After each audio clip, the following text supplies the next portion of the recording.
Centurion వేదికగా దక్షిణాఫ్రికాతో జరుగుతున్న టెస్ట్లో కేఎల్ రాహుల్ వీరోచిత శతకం సాధించాడు. కష్టాల్లో ఉన్న టీమిండియా 245 పరుగులు చేసిందంటే అది రాహుల్ పోరాటంతోనే. అయితే సెంచరీ సాధించిన అనంతరం కేఎల్ రాహుల్ మాట్లాడాడు. విమర్శలను తానెలా అధిగమించాడో వివరించాడు. గాయంతో ఎంతో కాలం క్రికెట్కు దూరమయ్యా. మునుపట్ల కోలుకోవడానికి కష్టపడ్డా. ఈ విషయాలు నాపై ప్రభావం చూపకుండా ప్రశాంతంగా ఉండడానికి తీవ్రంగా ప్రయత్నించా. సోషల్ మీడియాలో నా ఫీలింగ్స్ ను చెప్పుకోవడానికి ఇష్టపడను. అలా చెప్పాలనుకునేవారు ఇప్పటికీ చెబుతూ ఉంటారు. అయితే ప్రజల నుంచి నెగిటివ్ కామెంట్స్ తప్పించుకోవాలంటే గొప్ప ప్రదర్శనలు చేయాల్సిందే. నేను కేవలం నా ఆటపైనే దృష్టి పెడుతుంటా. బయటి విషయాలు పట్టించుకోకపోవడం చాలా మంచిది అని రాహుల్ పేర్కొన్నాడు. అలాగే ఇంటర్నేషనల్ క్రికెట్ ఆడే ప్లేయర్ కు ప్రతిరోజు ప్రతి క్షణం సవాల్గా ఉంటుంది. ఇక సోషల్ మీడియాలో విపరీతమైన ఒత్తిడి ఉంటుంది. ఈ రోజు నన్ను పొగుడుతున్నారు, 3-4 నెలల క్రితం విమర్శించారు. ఇదంతా ఆటలో భాగమే.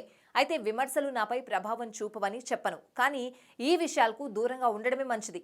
ఎంతవరకు తీసుకోవాలనే స్పష్టత ఉంటే మెరుగ్గా రాణించొచ్చు. ఎంతో మంది గొప్ప ప్లేయర్లు కూడా ఎన్నో విమర్శలు ఎదుర్కొన్నారు. అయితే విమర్శలు తమను ప్రభావితం చేయలేవని కొందరు చెబుతూ ఉంటారు. కానీ ఆ విషయంలో వారు ఖచ్చితంగా అబద్ధాలు చెబుతున్నట్లే అని రాహుల్ అన్నాడు.